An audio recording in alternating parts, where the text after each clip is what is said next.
السلام علیکم. وعلیکم السلام سر، کیا حال چال ہے؟ آواز آ رہی ہے خیریت سے میری؟ خیریت ہے؟ آپ ٹھیک ہیں میرے بھائی؟ جی الحمدللہ سر، شکر اللہ پاک کا، آپ سنائیں ٹھیک ہے؟ اللہ تعالیٰ آپ کو عزت دے. تھینک یو سر. سر میں عقیدے سے سنی ہوں، لیکن جی کافی عرصے سے آپ کو سن رہا ہوں میں. اللہ آپ کو تو سلامتی دے. میرے آپ کے ساتھ دو تین سوالات ہیں، ڈاؤٹس ہیں میرے، وہ کلیئر کرنے ہیں جی سر بولیں. سر جو امامت کا عقیدہ ہے، کائنڈلی اس کو آپ بریف کر سکتے ہیں کہ کیا عقیدہ ہے امامت کا؟ کیونکہ جو تو میں نے سنا ہے، اپنا جی میں بولیں بتا دیتا ہوں آپ کو بولیں. کہ جو میں نے سنا ہے وہ یہ ہے کہ جو نبوت ہے وہ آپ صلی اللہ علیہ وسلم پر ختم ہو چکی ہے. وہ ہم، جیسے حضرت جبرائیل علیہ السلام آپ صلی اللہ علیہ وسلم پر وہی لے کر نازل ہوتے تھے، اسی طرح جو آئمہ اکرام ہے، مولا علی علیہ السلام ہے، امام حسن، امام حسین، ان کے اوپر بھی اسی طرح حضرت جبرائیل علیہ السلام وہی لے کر نازل ہوتے ہیں. تو کیا یہ اس میں کیا صداقت ہے؟ اس کو کائنڈلی بریف کر دیں. تو یہ تو آپ نے دوسرا سوال کیا نا. جی جی آپ سوال کر رہے ہیں کہ نبوت امامت کیا ہے، اور جی جی پوچھتے امامت ہیں کہ جی کیا یہ الگ بات ہے کہ کیا ملائکہ سے جی ملاقات ہوتی ہے. دیکھیں جی میرے بھائی، آپ وہ آپ شاید اس فکر میں مبتلا ہیں کہ بھائی کہ اگر کوئی شخص ملائکہ سے بات کر رہا ہے تو حتماً نبی ہوتا ہے. یہ آپ کی غلط فہمی ہے. آپ کو قرآن اوکے مجید کا علم ہونا چاہیے کہ بہت سارے لوگ تھے، بہت سارے لوگ ہیں جنہوں نے انبیاء علیہ الصلوۃ والسلام سے بات کی ہے. صحابہ تھے جو اب انبیاء الملائکہ سے گفتگو کی ہے، اور کوئی ان کو نبی نہیں کہتا. مثلا میں آپ کو خدمت میں عرض کروں، قرآن مجید میں سورہ ہود میں ملاحظہ فرمائیے، اعوذ باللہ من الشیطان الرجیم وَلَقَدْ جَاءَتْ رُسُلُنَا إِبْرَاهِيمَ بِالْبُشْرَى قَالُوا سَلَامًا. ہمارے ملائکہ ابراہیم علیہ السلام کے پاس خوشخبری کے ساتھ، وَامْرَأَتُهُ قَائِمَةٌ فَضَحِكَتْ فَبَشَّرْنَاهَا بِإِسْحَاقَ. ملائکہ سے کس کی گفتگو ہوئی ہے؟ جناب سارہ کی گفتگو ہوئی ہے. وہ کڑی ہے، وہ ہنس پڑی ہے. جی سر جب ملائکہ نے بولا کہ ہم اللہ تعالیٰ آپ کو بیٹا عنایت کرے گا، تو وہ ہنس پڑی ہے. تو بلی تو ہم نے فبشرناہا، ہم اللہ کہتا ہے ہم نے بشارت دی. کس کو؟ سارہ کو. اب کوئی کہتا ہے کہ سارہ نبی ہے، کوئی نہیں کہتا. جی جی سارہ فبشرناہا باسحاق، ہم نے اس کو بشارت دی ہے کہ ہم آپ کو اسحاق دیں گے، اور اسحاق کا بھی ایک بیٹا ہوگا، اس کا نام یعقوب ہوگا. ٹھیک ہے. اوکے سر قالت یا ویلتا اعلد وانا عجوز وهذا بعلی شیخا. اس نے کہا واہ کیا مصیبتا، میں تو بڑھیا ہوں، میں تو ایک بڑھیا عورت ہوں، میری اولاد ہوگی، اور میرا جو شوہر ہے وہ بھی تو ایک بوڑھا آدمی ہے. حضرت ابراہیم علیہ السلام 120 سال روایات میں، آپ لوگوں کی کتب میں 100 سال سے ان کی عمر زیادہ ہے. ان هذا لشیء عجیب، یہ تو بہت عجیب بات ہے. قالوا اتعجبین من امر اللہ، ملائکہ نے ان سے اتعجبین، ملائکہ نے خود ان سے خطاب کیا کہ کیا آپ اللہ کے حکم سے تعجب کر رہے ہیں. اوکے. تو جی کیا سر پتا چلا کہ یہ ملائکہ نے ان سے گفتگو کیا. اب کوئی مسلمان جی نہیں سر کہ اس آیت کو کوئی رد کرے تو کافر. بالکل سارا کو کوئی نبی نہیں کہتا کہ اس کے نبی ہے. نبی کون ہے؟ ابراہیم علیہ السلام. اس کے بعد حضرت مریم کا دیکھ لیں، یہ سورہ مریم ہے. اس آیات کو آپ کبھی پرائیویٹ میں پڑھیں، آیا نمبر یہاں 16 سے شروع ہوتی ہے. جی سر فأرسلنا إليها روحنا فتمثل لها بشرا سويا قالت إني أعوذ بالرحمن منك إن كنت تقيا قال إنما أنا رسول ربك لأهب لك غلاما زكيا. حضرت مریم علیہ السلام حاملہ ہو گئی. بھائی شوہر ہے نہیں، ایک کواری اور لڑکی ہے، کواری ہے، باکرہ ہے. ہاں، اتنی بڑی بدنامی ہے، بدنامی کہ نہیں بھائی؟ بالکل سر وہ تو انبیاء کے گھر سے ہے نا، وہ تو بہت ہی پاک جی سر مقدس ہے، اس کی تو بڑی عزت ہے. اب یہ لڑکی جو ہمیشہ مسجد میں عبادت کر رہی ہے، اس کا کام ہی عبادت کے لیے، وہ بیچاری ہو گئی. تو اتنے بے عزتی کی بات، اتنے اللہ نے سخت امتحان لیا ان کا. تو اللہ نے جبرائیل کو بھیجا، جبرائیل نے ان سے جی سر گفتگو کی ہے. میں اللہ کی جانب سے نمائندہ ہوں، رسول ہوں، رسول یعنی پیغام لے کے آئیں تاکہ میں آپ کو ایک بیٹا دے دوں. پھر وہاں پہ کنورسیشن ہے، لمبی کنورسیشن ہے، آپس میں گفتگو کر رہے ہیں. تو جی کوئی سر نہیں کہتا کہ مریم جو ہے نبی ہے. اچھا آپ کی خدمت میں عرض کروں، اس طرح حضرت حضرت موسیٰ علیہ السلام کی والدہ ہیں، ملاحظہ فرمائی وَأَوْحَيْنَا إِلَىٰ أُمِّ موسیٰ، ہم نے موسیٰ علیہ السلام کی والدہ کو وحی بھیجا ان ارضعی کہ اس بیٹے کو دودھ پلا دے. فَإِذَا خِفْتِ عَلَيْهِ فَأَلْقِيهِ فِي الْيَمِّ وَلَا تَخَافِي وَلَا تَحْزَنِي. اور جب تجھے ڈر لگے کہ فرعون والے لوگ آئیں گے اس کو پکڑ کے ذبح کریں گے بچے کو، اور اس کو صندوق میں رکھ دے، صندوق کو دریا میں رکھ دے، دریا میں یہ جائے گا، اس کو فرعون والے پکڑ لیں گے اور ہم اس کو واپس لائیں گے آپ کی طرف. اِنَّا رَادُّوهُ إِلَيْكِ. ہم تیرے بیٹے کو، تیرا بیٹا امانت ہے، ہم واپس پہنچائیں. سبحان اللہ، سبحان اللہ. ننا بچے کو دریا میں کوئی پھینکتا ہے بھائی؟ کتنا بڑا امتحان ہے. صندوق میں ڈال کے ہم اس کو واپس لائیں گے. اللہ سبحان اللہ، کتنا مومن ہے. ملائکہ نے ان سے کہا ہم آپ کے بیٹے کو واپس لائیں گے. وَجَاعِلُوهُ مِنَ الْمُرْسَلِينَ. یہ انبیاء میں سے ہے، ہم اس کو نبی مرسل بنائیں گے. سبحان اللہ. ٹھیک ہے نا؟ جی سر. سر ایک اور کویسچن ہے. اچھا تو میرے ایک منٹ ابھی میں اس کو، کیونکہ یہ سوال بڑا اہم ہے اور یہ آپ کا جو مستری صاحب ہے نا، یہ اس طرح فائب پہن رہا ہے کہ شیعوں جو ہے ختم نبوت کے قائل نہیں. اب بے وقوف، تو نبوت کا معنی نہیں سمجھتا. احمق مستری، تو نبوت کا معنی نہیں سمجھتا. نبوت کوئی بھی ملائکہ سے بات کرے تو اس کا مطلب یہ نہیں ہے کہ وہ نبی ہوتا ہے. یہ صحیح بخاری ہے، صحیح بخاری چاپ دار احیاء التراث العربی، یہ سنہ 2001 میں چھپی ہے. یہاں پہ ملاحظہ فرمائی، یہ صفحہ نمبر 619 ہے، 619 ہے. یہ حدیث نمبر 3404 ہے. اس میں باب حدیث ابرص واعمى واقرع من بنی اسرائیل. یہاں پہ ایک کہانی ہے، یہ حدیث ہے. بنی اسرائیل میں 3 آدمی تھے. ایک تھا لیپریسی کی بیماری تھی اس کو، ابرص. ایک تھا اندھا اور ایک تھا گنجا، ہنڈ، اس کے بال نہیں تھے. ان کی ملائکہ سے گفتگو ہوتی ہے، ملائکہ ان سے گفتگو کرتا ہے، ان کو ایک کو بال دے دیتا ہے، ایک کو شفا دے دیتا ہے، اس کو خوبصورت بن جاتے ہیں. پھر ان کا امتحان ہوتا ہے. یہ لمبی کہانی ہے، ملائکہ ان سے گفتگو کی. اب کوئی کہتا ہے کہ بھئی یہ جو ہے نبی ہے. اچھا ایک منٹ میں ایک اور واقعہ آپ کو دکھا دوں. جبرائیل صحابہ سب جبرائیل کو دیکھتے ہیں، جبرائیل کی باتیں سنتے ہیں. ملاحظہ فرمائیں، یہ کتاب ہے صحیح بخاری، چاپ دار احیاء التراث العربی، سنہ 2001 میں چھپی ہے. یہاں پر یہ ہے کون سی کتاب ہے؟ باب سؤال جبرائیل عن النبی صلی اللہ علیہ وآلہ وسلم. نبی صلی اللہ علیہ وسلم سے جبرائیل، کتاب العلم میں شروع میں جبرائیل جو ہے نبی صلی اللہ علیہ وسلم سے سوال کرتے ہیں ایمان کیا ہے وغیرہ وغیرہ. حدیث نمبر 50 ہے بخاری میں. ابو ہریرہ کہتے ہیں نبی صلی اللہ علیہ وسلم ایک دن ہمارے باہر آئے تھے، ہمارے ساتھ تھے. جبرائیل آئے، جبرائیل نے نبی صلی اللہ علیہ وسلم سے پوچھا ایمان کیا ہے، پیغمبر نے جواب دیا. پھر جبرائیل نے پوچھا اسلام کیا ہے، پیغمبر نے جواب دیا. پھر پوچھا احسان کیا ہے، نبی صلی اللہ علیہ وآلہ وسلم نے جواب دیا. پھر پوچھا قیامت کب ہے، جواب دیا. یہ جب چلا گیا جبرائیل وہاں سے تو نبی صلی اللہ علیہ وسلم نے کہا ہذا جبرائیل جاء يعلم الناس دینہم. یہ جبرائیل تھے، یہاں آئے تھے، وہ سوال کر رہے تھے، آپ لوگوں نے سنا، وہ جبرائیل تھے. یہ جبرائیل کو سب نے دیکھا، صحابہ نے، وہاں پہ مجمع تھا، پتہ نہیں 100 تھا کتنے، جتنے لوگ تھے سب نے دیکھا. کہ سوال کیا ہے، اہم سوال کیا جبرائیل نے. حالانکہ جبرائیل کو پتہ ہے جبرائیل کو پتہ ہے اسلام کیا ہے. سوال اس لیے کر رہے ہیں تاکہ میں سوال کروں، پیغمبر صلی اللہ علیہ وسلم اپنے زبان اقدس سے جواب دے دیں تو لوگ سیکھیں گے. ٹھیک ہے نا، لوگوں کی تفہیم کے لیے. تو اب کوئی کہتا ہے کہ ابو ہریرہ صحابہ سب جو ہے نبی بن گئے، کوئی کہتا ہے اس بات کو قائل ہے. اچھا ملاحظہ فرمائیں، میں ایک اور آپ کو دکھاؤں. یہ کتاب ہے بخاری، چاپ دار احیاء التراث العربی. اس کتاب میں ملاحظہ فرمائیے صفحہ نمبر 655 میں حدیث نمبر ہے 3687. یہاں پر رسول اللہ صلی اللہ علیہ وسلم نے فرمایا لقد كان فيما قبلكم من الامم محدثون. آپ سے پہلے والے امتوں میں محدث تھے جن سے ملائکہ گفتگو کرتے تھے. فإن يكن في امتي احد فإن عمر. اگر اس امت میں کوئی ہے تو عمر ہے. اگر اس امت میں کوئی محدث ہے جس سے ملائکہ گفتگو کرتے ہیں تو عمر ہے. ٹھیک ہے نا. تو اس کا مطلب کیا ہوا؟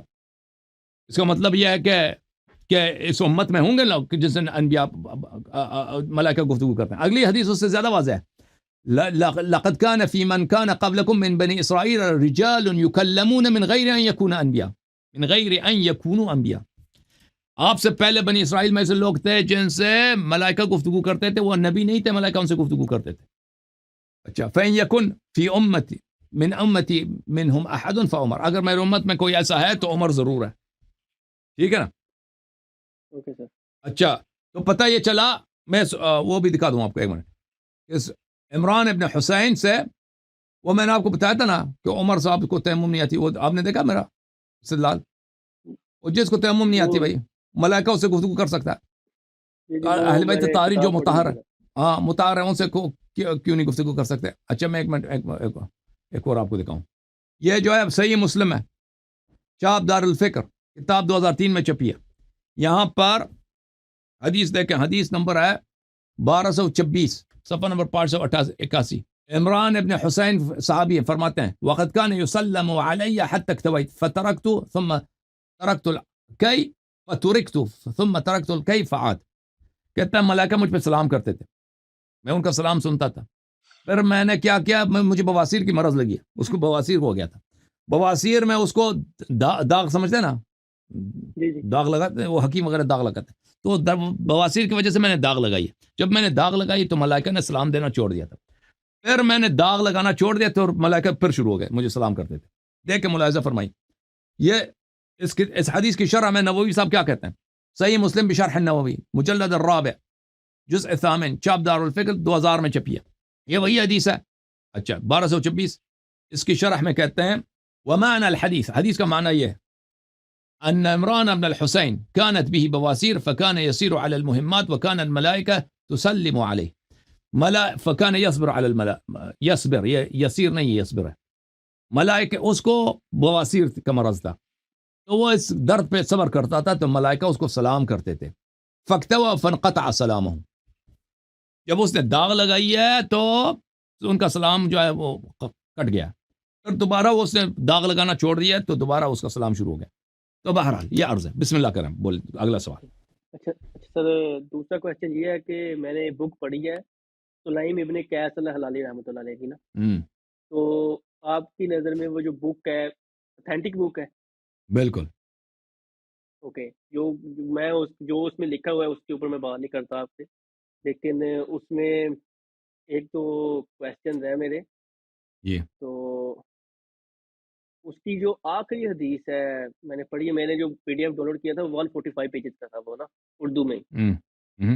تو اس کی جو آخری حدیث ہے وہ میری سمجھ میں نہیں آئی، وہ والی اس میں جو آپ میرے خیال سے وہ خود سے ہی بیان کر رہے ہیں وہ والا، انہوں نے سند نہیں بیان کی اس میں وہ مولا علی علیہ السلام کی شان کو بیان کر رہے ہیں کہ قیامت والے دن بتا رہے ہیں کہ وہ میں فیصلہ کروں گا، مولا علیہ السلام کے حوالے سے بتا رہے ہیں کہ حضرت علی علیہ السلام فیصلہ کریں گے، جنت دوزخ کا فیصلہ کریں گے، میں جنت میں لوگوں کو داخل کروں گا، میں دوزخ میں کروں گا، لیکن اس طرح کا اس کا کچھ مفہوم بنتا ہے. تو کائنڈلی وہ تھوڑا سا کلیریفائی کر دیں کہ وہ تو یہ حدیث میں بہت زیادہ ہے. دیکھیں جی جی او علی الاعراف رجال یعرفون کلا بسیماہم.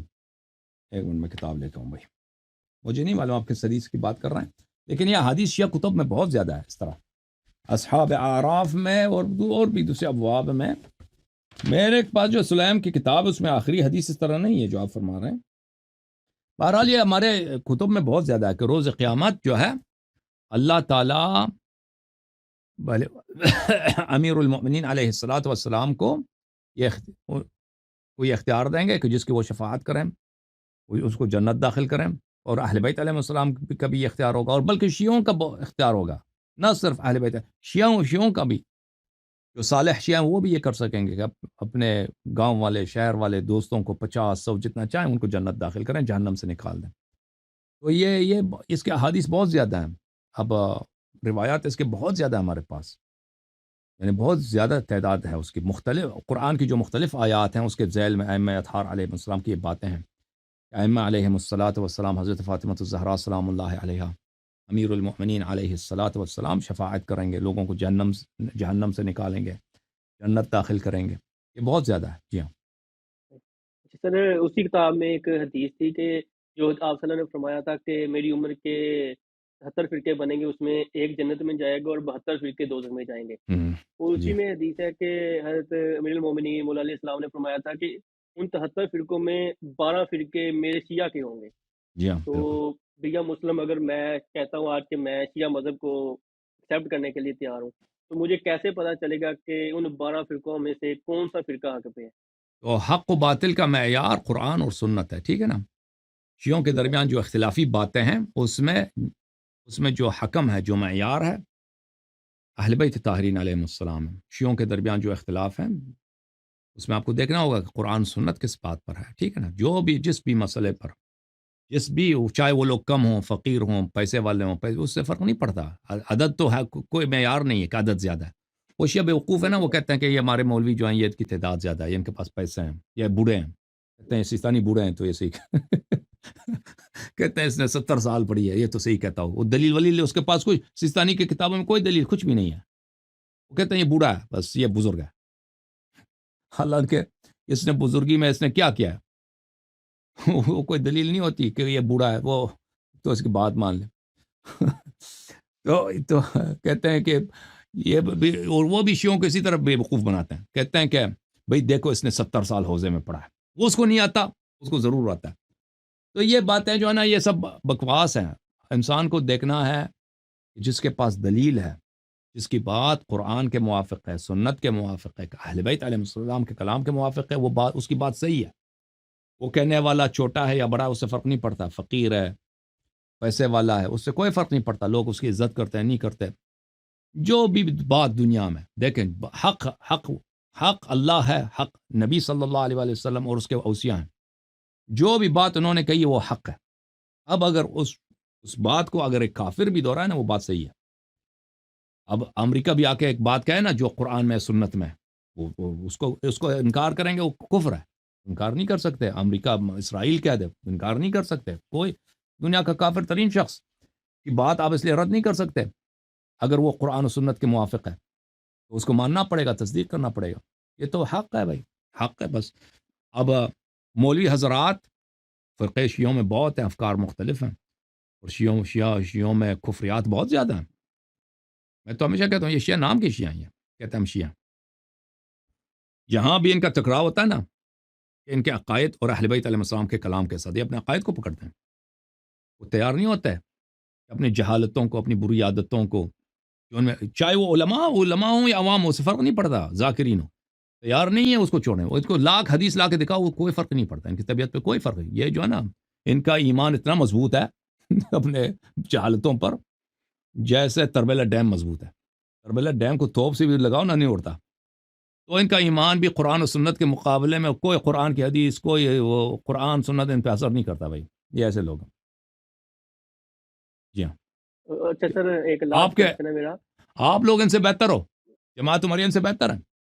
جماعت مریم میں بہت دیکھوں کہ وہ بیچارے نرم ہو جاتے ہیں، وہ بات سنتے ہیں، مانتے ہیں، ان کے علماء اللہ جانتا ہے، بہت سارے ان کے علماء شیعہ ہو چکے ہیں، لیکن وہ اظہار نہیں کر سکتے بیچارے، وہ ڈر کے مارے اپنے بچوں سے، پڑوسیوں سے۔ یہ بہت زیادہ ہے اس طرح، میں دیکھتا ہوں بالخصوص پاکستان میں۔ پاکستان کے جو اہل سنت ہیں، یہ تو اہل بیت علیہ السلام سے بڑی عقیدت رکھتے ہیں، لوگ ان میں نواسب ہیں لیکن وہ کم ہیں۔ نواسب اکثر یہ لوگ جو ہیں اہل بیت علیہ السلام کے بڑے شیدائی ہیں، لیکن ان کو پتہ نہیں ہے کہ امامت، خلافت، یہ مسئلہ جب پتہ چل جاتا ہے تو، میں نہیں کہتا سب، لیکن میں سے بہت سارے وہ آ جاتے ہیں، سیدھے راستے پہ آ جاتے ہیں۔ لیکن شیعہ اس طرح نہیں ہے، شیعہ وہ جس راستے پہ لگے ہوئے ہیں نا، وہ ان کو پرواہ نہیں ہے کہ ان کا راستہ اہل بیت علیہ السلام کے خلاف جا رہا ہے، وہ اپنے بدعتوں پر، جہالتوں پہ اصرار کریں گے، ان میں سے کم ہوں گے جو چھوڑنے پہ تیار ہوں۔ یہ بڑا عجیب بات جو مجھے نظر آئی، یہ بات نا بہت عجیب ہے، اور یہ بہت ڈرنے کا مقام ہے اور خوف کا مقام ہے۔ اور یہ جو ہے، یہ جو بھی انسان اپنی بدعت پہ اصرار کرتا ہے، وہ انسان کو ایک نہ ایک دن کافر بنا لیتا ہے، اس کا آخر کار کفر کی طرف چلا جاتا ہے، کیونکہ اس کا نتیجہ یہ ہوگا کہ آپ اہل بیت علیہ السلام کا انکار کرو گے، ان کی بات کا انکار کریں، ان کی حدیث کا انکار کریں، یا خود ان کا انکار کریں، بات ایک ہی ہے۔ جی سر بولیں۔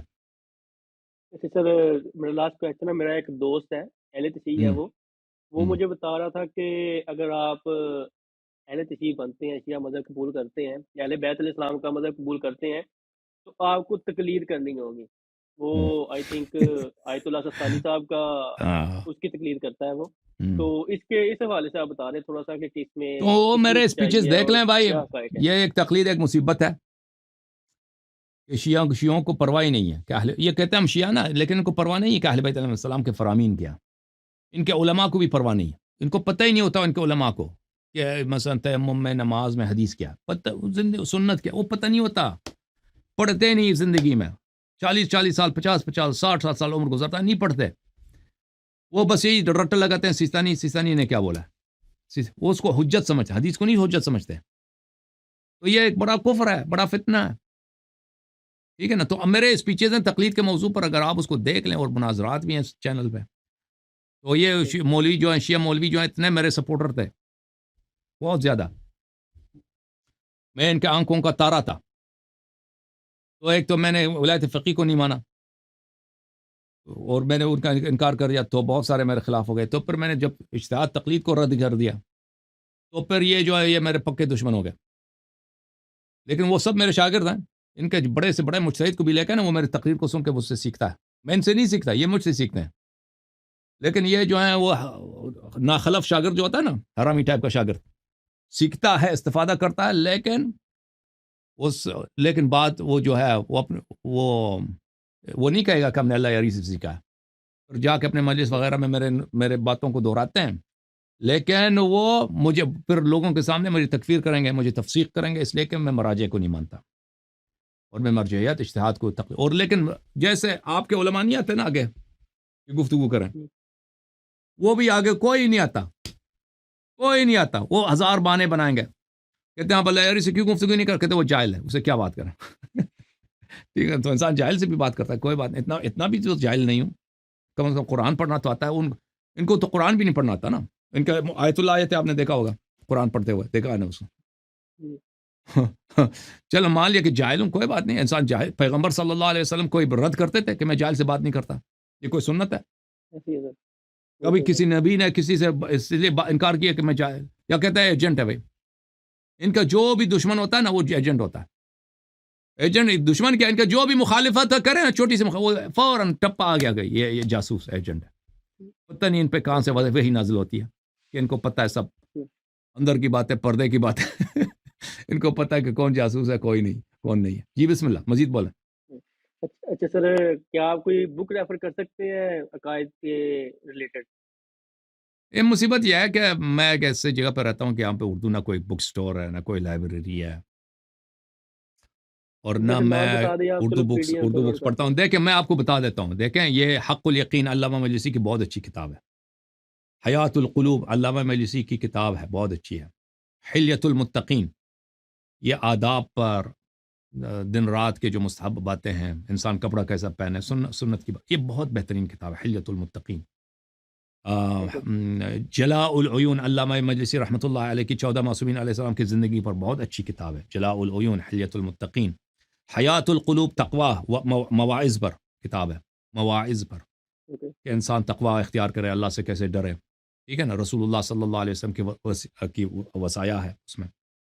اور عقائد میں ان کی کتاب عین الیقین ہے. یہ کتابیں آب حیات ہیں, یہ کتابیں آب حیات ہے, اہل بیت علیہ السلام کے مذہب سے خالص آب حیات, جو آپ کی نور, جو آپ کے ایمان کو زندہ کر دیتی ہیں, ایسی کتابیں. اسی طرح کتاب ہے حدیقۃ الشیعہ, بہترین کتاب ہے حدیقۃ الشیعہ, بہترین. پر جب آپ عربی زبان میں آ جاتے ہیں, یہ کتابیں مجھے لگتا ہے اکثر اردو زبان میں ترجمہ ہو چکی ہیں, جن کا میں نے ذکر کیا ہے. البتہ ان ترجمہ میں بعض جگہ اغلاط بھی ہیں, لیکن اکثر صحیح ہیں. اس کا مطالعہ کریں انشاءاللہ. اوکے میرے بھائی, اوکے سر, جزاک اللہ. اللہ آپ کو عزت دے. Thank you sir, thank you.